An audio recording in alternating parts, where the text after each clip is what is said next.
really do not know what to do. Cost of the gas and electric has doubled. Can't afford anything at the moment for myself and my child. We thought we knew the contours of the cost of living crisis before we began this investigation.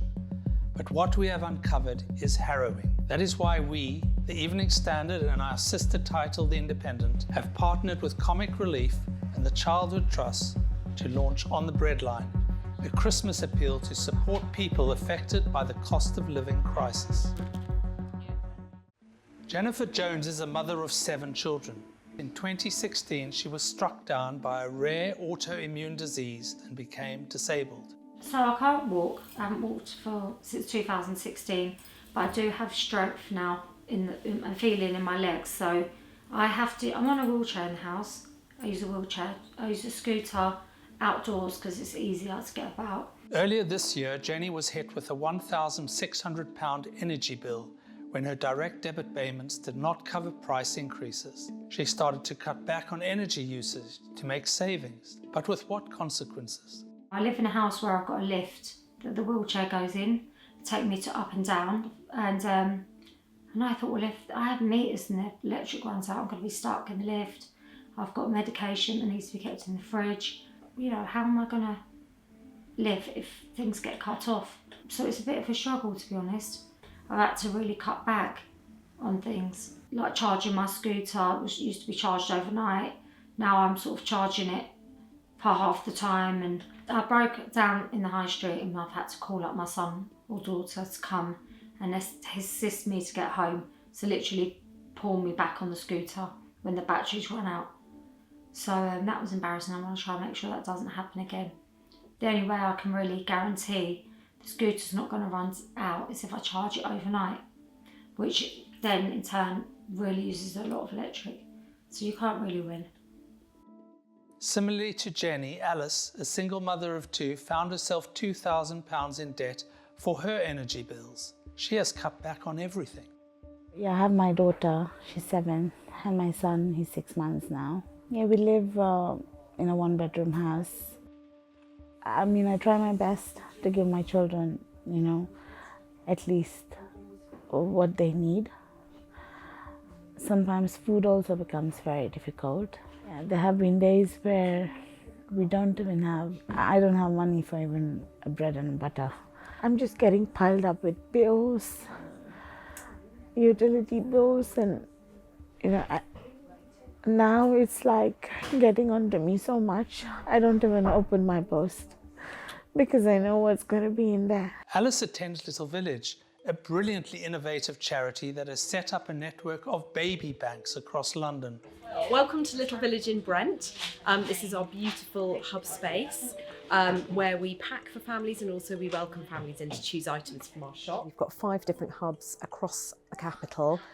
We take in donations from the public who pass on their pre-loved baby clothing and baby kit, and then we sort it and pass it on to families who are referred to us. So people are struggling with the cost of living crisis in lots of different ways. I mean, ultimately, it's just the money they've got doesn't go far enough. And the consequences of that are they're having to make really difficult choices about whether they eat, whether they heat their homes, whether they can feed their children. We've heard about families watering down formula, rationing nappies. So I got clothes, I got diapers, I got formula milk, I got toys, all the clothes that I got for my child. It really helped, saved me a lot of money. I don't know what I would have done. We met many mothers who have been skipping meals to make sure their children never have to. But for some, like Candace, who is diabetic, there is a health risk, and skipping meals can mean you end up in A&E. I didn't have lunch, that's why I felt really fainted and wasn't myself. So when I left here that Friday, I did sort of faint quite a bit. I had a really bad headache. So I had to go to A&E on the way home. This is what's going on. So while you speak health, we'll make sure you have to eat. Right now, I can't afford anything at the moment for myself and my child. Going out every day, it's just like, what happens if I don't eat anything? At Guiding Hands, a community charity based in Croydon, mothers like Candace get fresh, nutritious food, do exercise, get advice, and are part of a network of mothers who draw comfort from each other. We're now seeing a lot more mums approaching us because of the energy crisis, and there isn't that extra, there isn't that spare, so they are fully reliant on the food that they collect from us. We were forced to increase the numbers that we provide for, again by opening the other branch in Battersea, because we had Lambeth people that were approaching us. Guiding Hands initiatives like Foodie Friday are making the difference for mothers like Candace, being able to feed their family or not.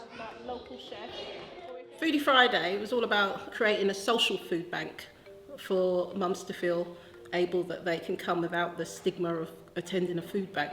It's somewhere where they can come that's free and that they can hang out for a couple of hours, learn a new skill, meet new friends, and just be here in a community group within their own community. My son needs a new pair of shoes. He has a hole in it. I don't have to buy certain ingredients. I can put that money to other things that my son does need. Two yogurts.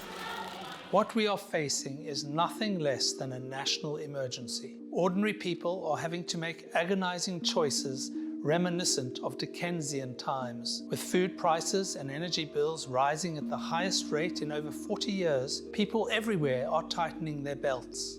But for those on the breadline, there is no more slack. Comic Relief have kicked off our initiative with a £1 million pledge that will be given out in grants to community groups helping the most disadvantaged people in London and across the UK. And the Childhood Trust has pledged $500,000 to supporting children in poverty across the capital. We are appealing to corporates, foundations, philanthropists, and you, the viewer, to give what you can and donate generously so that we can double this sum and bring some cheer this winter to those who face the greatest hardship. Let's pay it forward.